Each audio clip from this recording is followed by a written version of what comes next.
G'day, what's going down? Welcome to another video upload from Aspie with Attitude. If you're watching this for the first time, my name is David.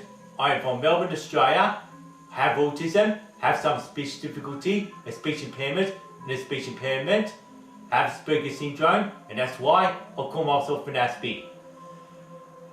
And now, welcome to my next video upload from Aspie with Attitude.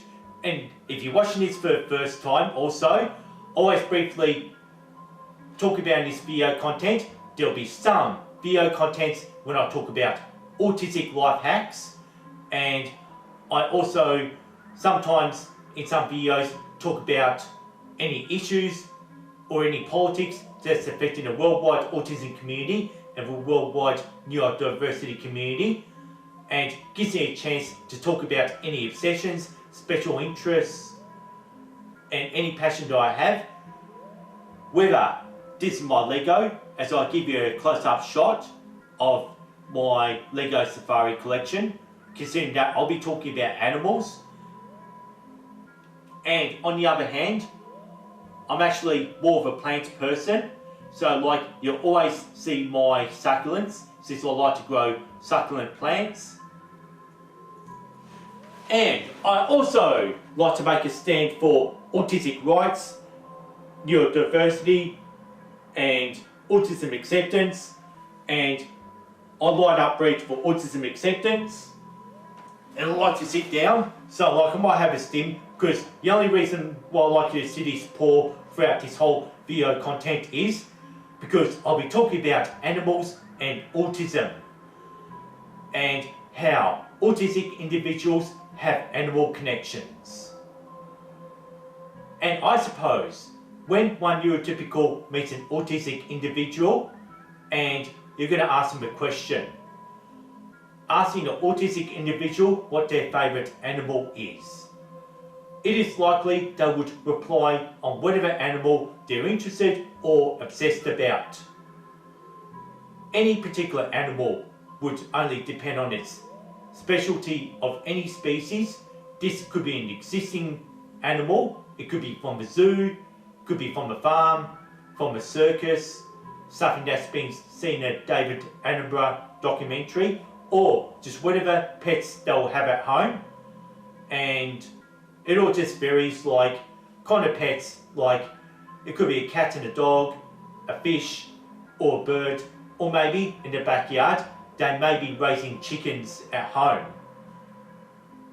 Even the animal could be extinct, like I'm talking about whether it could be dinosaurs or even Ice Age animals, whether it's a woolly mammoth or a saber-toothed cat. Animals could even be from a fantasy world, like fire-breathing dragons or even animals from ancient Greek mythology. Animals could also be in the human form, like I'm talking about cartoons, whether it could be Donald Duck or Mickey Mouse from a Disney franchise, or even Bugs Bunny or Daffy Duck from the Warner Brothers franchise. Even an autistic individual could also obsess with animals that they see on alien planets, like for instance Star Wars, for example. And now, just to move on, nonetheless, most autistic individuals will have at least one animal that they're interested in. Over time, interest in one animal to another animal will always change depending on what phase that the autistic individual is going through. And to suggest why autistic individuals like animals is because of the characteristic, and maybe they can like the animal depending on how the individual feels and how they can relate to this particular animal that they're interested in or even obsessed about. This could be due to its behaviour, the type of animal, and its natural habitat, and each animal is always different from one another.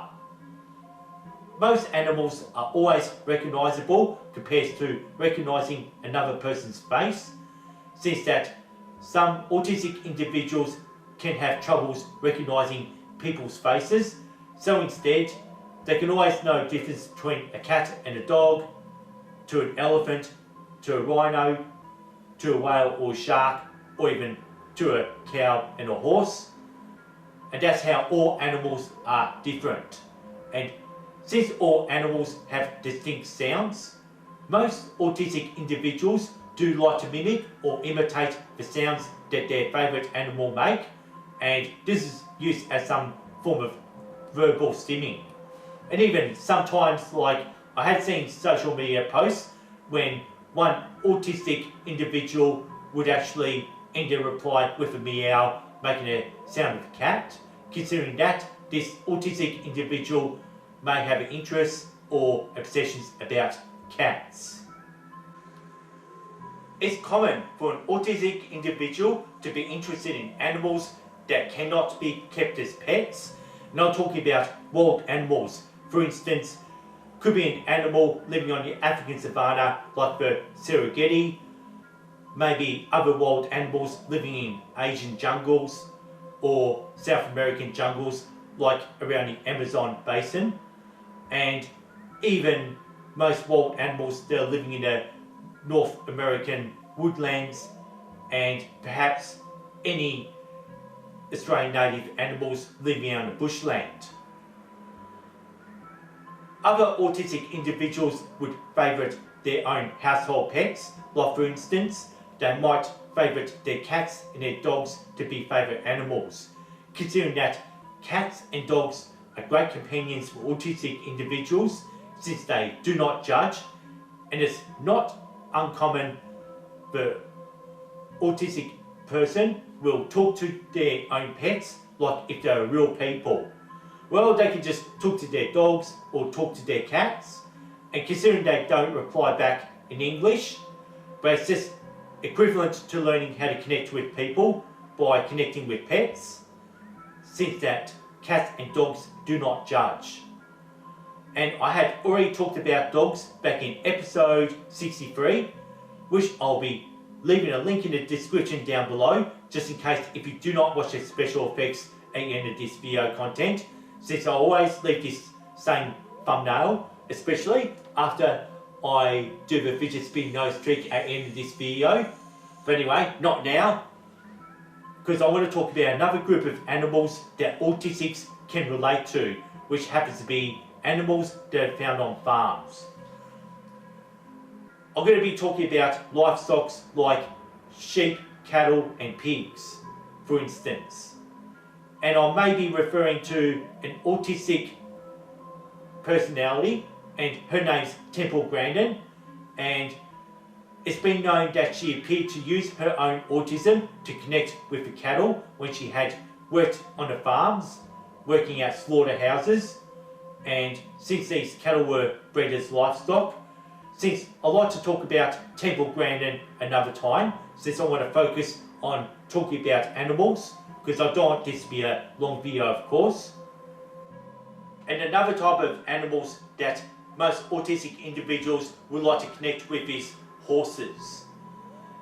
And the thing about horses is, it's the best animal connection and the largest animal connection that any individuals can connect to.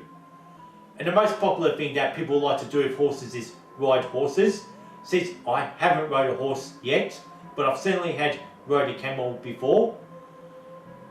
So like, there's plenty of autistic people who are actually fortunate to live somewhere where they can own a horse and just ride alone, and if you're sitting on the back of a horse, you can never be by yourself if you can connect with a horse that you're riding. Animals that are extinct, can't be tamed, or that have never existed, for instance like the fire-breathing dragons, can play a role in exercising the imagination of an autistic person. Suppose one autistic person may have imagination that they can approach a lion face to face, like some sort of lion whisperer, but in reality, lions can kill a person, and it's common sense that you don't go near lions at all. Before I finish this off, I would like to mention that some autistic individuals may keep a comforting toy of their favourite animal, especially if it's a wild animal like a lion, a tiger or a bear or even a wolf.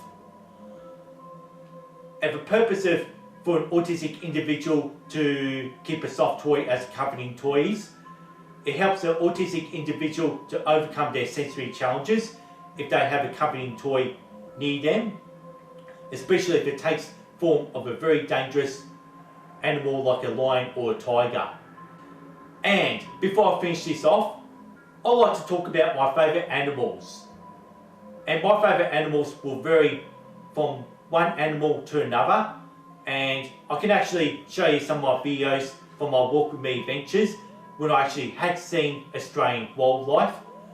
First off, I'd like to show you some of the kangaroos that I had filmed on some of my Walk With Me adventures that I've got to yet work on and edit. So you can just see like how I've actually come across real cool videos of me passing kangaroos.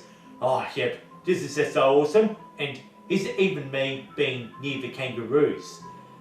And also, start of this year, in start of 2021, I've actually somewhat did come across a koala that's climbing up in the trees.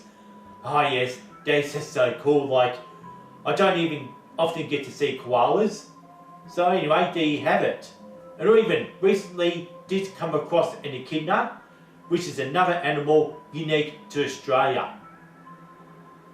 And also, not long ago, there's even one time when I didn't bring my camera equipment since I wasn't doing a Walk With Me video. So instead, I decided to use my smartphone and took an Instagram of this deadly snake, which happens to be a copperhead. And the most dangerous animal I have so far been close to is a snake. The reason why I'm just obsessing about Australian native animals is because I see them in the wild a lot too, particularly if I like to hang around the bush a lot, and also plus live in Australia and just like to show to the world when I do my Walk With Me videos, especially if my audience is from Europe or either America. And snakes would be the most dangerous animal I see in the wild. Probably not until maybe one day I could be heading to Northern Territory and I might be seeing crocodiles, which is actually a lot deadlier than snakes. So anyway, just want to put him down, and in terms to support this channel, all I ask for you to do is please subscribe to Aspie with Attitude, and also you can keep up to date by ringing this notification bell, and also please like and share this video content with your friends, with your family, and with your autistic groups. And that's all I ask for in terms of support. And also, if there's more that I should be saying about animals, please leave a comment down below. And if this video gets more likes and more views, there's chances I like to talk about animals more often. Well anyway, this is time just to sort of finish it off. And this is just the way it's done. Thanks for watching. Thanks for listening to Aspie with Attitude. Peace and respect, and see you next time.